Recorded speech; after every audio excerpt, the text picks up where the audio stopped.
Avis vascular centre మన దేశంలోనే the best varicose vein hospital. Welcome to I dream. నేను మీ సురేఖ. ఈ మధ్య చాలా మంది డయాబెటీస్ బారిన పడుతూ ఉన్నారు. అయితే షుగర్ 150 దాటకుండా ఉండాలి అంటే మన ఎవ్రీడే తీసుకునే డైట్ ఎలా ఉండాలి, రోజు ఏ ఫుడ్ తీసుకోవాలి, ఏ ఫుడ్ తీసుకోకూడదు అనే విషయం ఇవాళ వివరంగా మాట్లాడదాం. ఈరోజు మనతో పాటు ఉన్నారు ప్రముఖ నాన్ సర్జికల్ ఆయుర్వేదిక్ డాక్టర్, సురక్ష ఆయుర్వేదిక్ క్లినిక్ ఫౌండర్ డాక్టర్ పూర్ణ రాజేశ్వరి గారు. వారితో మాట్లాడదాం. నమస్కారం అమ్మ. నమస్తే అమ్మా. ఎలా ఉన్నారు? బాగున్నాను, థ్యాంక్ యూ. అమ్మ, జనరలీ ఏంటి అంటే షుగర్ 150 దాటకుండా ఉండటం కోసం చాలా కష్టపడుతూ ఉన్నారు. చాలా మంది డయాబెటీస్ బారిన పడిన వాళ్ళందరూ కూడా తగ్గించడానికి చాలా కష్టపడుతూ ఉన్నారు. అసలు డయాబెటీస్ బారిన పడకుండా ఉండాలి అంటే 150 దాటకుండా ఉండాలి అంటే ఎవ్రీడే ఏ ఫుడ్ తీసుకోవాలి, ఏ ఫుడ్ తీసుకోకూడదు? అంటే జనరల్గా ఏంటంటే డయాబెటీస్ అనేది ఈ రోజుల్లో పెద్ద ఒక రకమైనటువంటి శాపం అనుకోవాలి. పాత రోజుల్లో ఏంటంటే తిండి లేక చాలా కరువులో ఉండి చాలా ఇబ్బందులు పడుతుండే, క్షామంలో ఉండి చాలా ఇబ్బందులు పడుతుండే వాళ్ళం మన భారతీయులు. ఇప్పుడు ఏంటంటే చాలా కష్టపడి ఆర్థికంగా బలపడ్డాం, కానీ ఆరోగ్యపరంగా చాలా బలహీనం అయిపోయాం. దానికి ఎగ్జాంపుల్ ఏంటంటే మనకు వస్తున్న diabetes, hyper tension, main problems, life style disorders అంటారు వీటిని. అలాంటివి చాలా ఉన్నాయి మనకి. ఆస్మా కానీ, ఒబిసిటీ కానీ, ఇవన్నీ చాలా వస్తాయి. అవన్నీ నెక్స్ట్. కానీ ఫస్ట్ అండ్ ఫార్మోస్ట్ డయాబెటీస్ అనమాట. ఎందుకంటే తినడానికి ఉండదు, ఏం తినడానికి ఉండదు. ఏది తినాలన్నా నోట్లో పెట్టుకోవాలంటే భయంగా తినవలసి వస్తుంది. కొంతమంది చాలా స్ట్రిక్ట్గా ఫాలో అయిపోతారు, ఇంకా వాళ్ళకి తినడానికి ఏం ఉండదు అనమాట. అసలు అంత డ్రై ఇదిలో ఉంటారు, అంటే కరువులో ఉన్నట్టుగా, ఉపవాసంలో ఉన్నట్టుగా ఉంటారు అనమాట. అందుచేత కొంచెం ప్రణాళికాబద్ధంగా ఆహారాన్ని వాళ్ళు ప్లాన్ చేసుకుంటే మంచిగా ఆరోగ్యంగా తీసుకోవచ్చు. టేస్టీ ఫుడ్ కూడా తీసుకోవచ్చు. ఓకే. అంటే జనరల్ టేస్టీ ఫుడ్ అంటే ఎలాగో అనారోగ్యకారకం అని చెప్పేసి వాళ్ళు భయపడతారు, కానీ ఇంట్లోనే కొన్ని టేస్టీ ఫుడ్స్ కూడా మనం చేసుకోవచ్చు. ఇందులో కొంచెం వీలైనంత వరకు చెప్పడానికి ప్రయత్నం చేద్దాం. సో ముఖ్యంగా ఏంటంటే వాళ్ళు ప్లాన్ చేసుకోవాల్సిన ఆహారంలో క్యాలరీస్, కార్బోహైడ్రేట్స్ అందరూ చెప్పేది తగ్గించేసేది అనేది చాలా ఇంపార్టెంట్. తర్వాత ఏంటంటే ప్రోటీన్స్ ఎక్కువగా ఉండాలి. తర్వాత అందరూ చాలామంది పట్టించుకోని విషయం ఏంటంటే పీచు పదార్థాలు ఎక్కువ తీసుకోవాలి.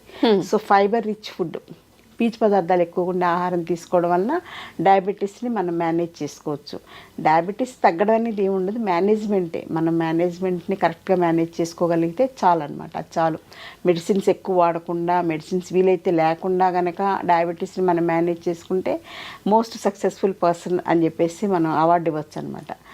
లేకపోతే ఏంటంటే ఇన్సులిన్ డిపెండెన్సీ అవుతుంది, మెట్ఫార్మిన్ విపరీతంగా వాడుతున్నారు, గ్లైసిఫేజ్ మెడిసిన్స్ విపరీతంగా వాడుతున్నారు, ఇంకా స్ట్రాంగ్ మెడిసిన్స్ కూడా వాడవలసి వస్తుంది.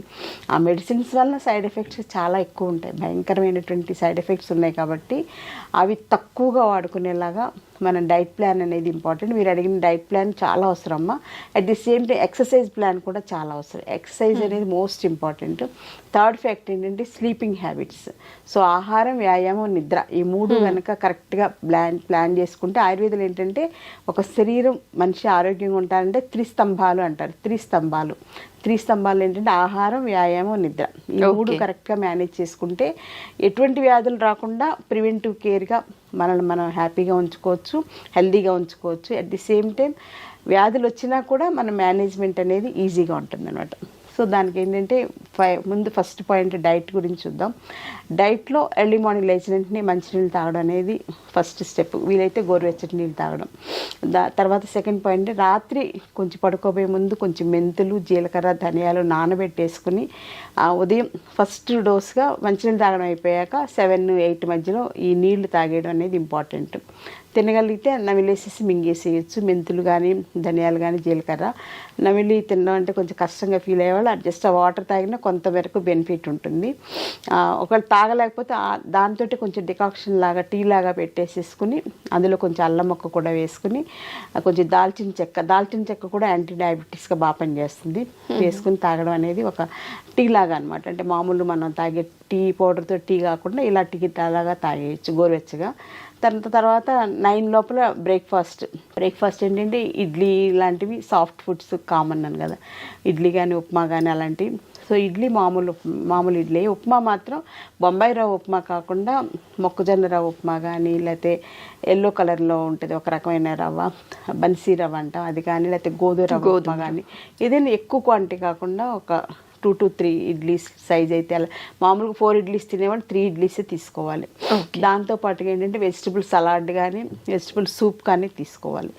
అంటే ముఖ్యంగా క్యాబేజ్ ఫైబర్ బాగుంటుంది కాబట్టి క్యాబేజ్ బాగా తీసుకోవచ్చు, క్యారెట్ వేసుకోవచ్చు, బీన్స్ వేసుకోవచ్చు, ఇంకేదన్నా మనకు అవకాశం ఉంటే వేసుకుని అవన్నీ ఉడకబెట్టేసేసుకుని అది కొంచెం ఉడకనివ్వాలన్నమాట. కొంచెం ఒక 5 minutes ఉడికాక అది వడకట్టుకుని సూప్ లాగా తాగేయచ్చు లేదా సలాడ్స్ లాగా తీసుకోవచ్చు. అందులో టేస్ట్ కోసం కానీ కొంచెం ఉప్పు వేసుకోవచ్చు, కొంచెం నిమ్మరసం కూడా వేసుకోవచ్చు, కొంచెం మిరియాల పౌడర్ కూడా వేసుకోవాలి. మిరియాల పౌడర్ కూడా డయాబెటీస్కి మంచిది కాబట్టి అలా తీసుకోవచ్చు. అది బ్రేక్ఫాస్ట్ టైంలో అంటే ఇడ్లీ క్వాంటిటీ కొంచెం తగ్గించుకుని ఆ ప్లేస్లో సలాడ్స్ తోటి ఫిలప్ చేసుకున్నాం అనమాట.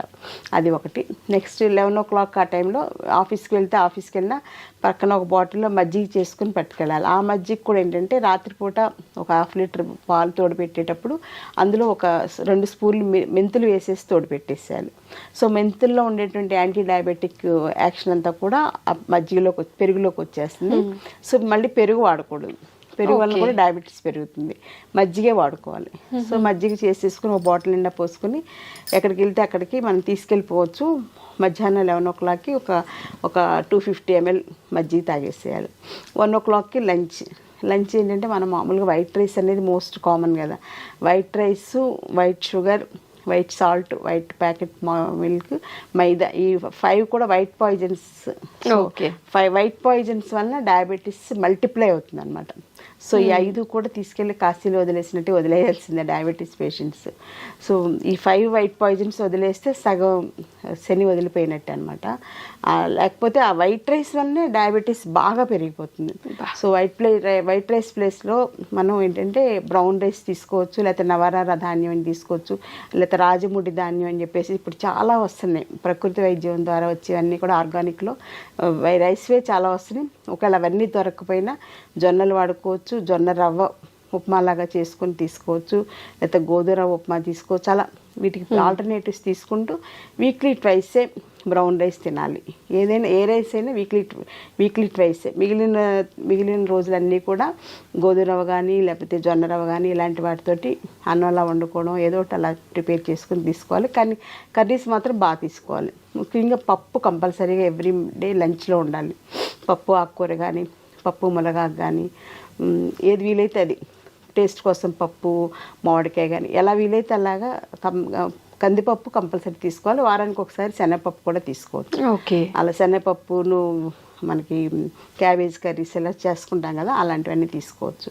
దాంతోపాటుగా లంచ్లో జాంకాయ కానీ లేకపోతే బొప్పాయి పండు కానీ ఏదో ఒకటి, అంటే టూ మచ్ క్యాలరీస్ ఉండేటువంటి అరటిపండు, సపోటా పండు, మామిడి పండు కాకుండా జామకాయ, పపాయ, నారింజ, యాపిల్ ఇవన్నీ కూడా అంటే మనం వెతుకుతుంటే చాలా దొరుకుతాయి. మనం చాయిస్ లేదనుకుంటాం కానీ మన ఆ దృష్టితో చూడమన్నమాట. అందరూ ఒకే టైప్ ఫుడ్కి అలవాటు పడిపోయాం ఇప్పుడు. అలా కాకుండా కొంచెం డిఫరెంట్గా ఆలోచిస్తే బోల్డ్ దొరుకుతాయి. సో అలా తీసుకోవాలి. అంటే కడుపు నిండాలి కదా. ఇప్పుడు మామూలుగా ఏదైతే అన్నమే చక్కగా ఇంత అన్నం పచ్చడి వేసుకుని, ఇంత అన్నం పప్పు వేసుకుని, ఇంత అన్నం పులుసు వేసుకుని, ఇంత అన్నం పెరిగేసుకుని తింటే కడుపు హాయిగా నిండుతుంది. వైట్ రైస్ కదా, షుగర్ కూడా అలాగే మల్టిప్లై అయిపోతుంది. అందుకని ఏంటంటే బ్రౌన్ రైస్, గోధుమ రవ్వ అవి ఎక్కువ తినలేము, బాడీ పట్టదనమాట. ఆ ప్లేస్కి మనం ఇలా ఫ్రూట్స్ తోటి బ్యాలెన్స్ చేసుకునేలాగా, లేకపోతే క్యారెట్, లేకపోతే క్యాబేజ్ కానీ సలాడ్స్ లాగా ఏదో ఒకటి తీసుకోవాలమ్మా. తర్వాత మళ్ళీ ఈవినింగ్ 4 o'clock టీ కానీ, తర్వాత ఇంకా ఏదన్నా మజ్జిగ కానీ లేకపోతే హెల్త్ డ్రింక్ అల్లం టీ తోటి కానీ అలాంటివి ఏదో తీసుకోవచ్చు. ఏమీ లేకపోతే కొంచెం కొబ్బరి నీళ్ళు కానీ అలా అయినా పర్వాలేదు. కొబ్బరి నీళ్ళు తీసుకోవచ్చు, ఎక్కువ తీసుకోకూడదు, కొంచెం తీసుకోవచ్చు. అంటే న్యాచురల్ ఫుడ్స్ కాబట్టి పర్వాలేదు, తీసుకోవచ్చు. ఆ రకంగా మేనేజ్ చేసుకోవాలి. డిన్నర్ మాత్రం వీలైతే మానేసేయాలి. అంటే రైస్ ఇవన్నీ కూడా మానేసేయాలి. ఒకవేళ తినకుండా ఉండాలేనంటే చపాతీని కొంచెం కూర ఎక్కువ తీసుకోవాలి. తోటకూర కానీ, పొట్లకాయ కూర కానీ, సొరకాయ కానీ అట్లా ఎక్కువ కూర వేసేసుకుని అందులోకి 1-2 చపాతీలతోటి సరిపెట్టుకోవాలన్నమాట. లేదంటే రాగి జావ ఉంటుంది కదమ్మా, రాగి జావ బాగా ఎక్కువ క్వాంటిటీలో రాగి జావ కానీ, రాగి సంకటి కానీ అలాంటివి తీసుకుని కొంచెం మజ్జిగ తాగడానికి తీసుకుంటే సరిపోతుంది అన్నమాట. సో ఈ రకంగా డైట్ ప్లాన్ చేసుకోవాలి. పడుకోబోయే ముందు వీలైతే ఒక 250 ml కానీ 200 ml కానీ ఆవు పాలు తీసుకోవాలి.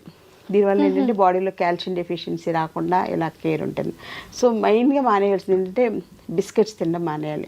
చాలామంది చెప్పేది ఏంటంటే డాక్టర్స్ కానీ ఎవరైనా చెప్పేది అంటే మధ్య మధ్యలో ఎప్పుడు ఆకలిస్తే అప్పుడు 2 అవర్స్కి ఒకసారి బిస్కెట్స్ తినేసేయండి అని చెప్తారు.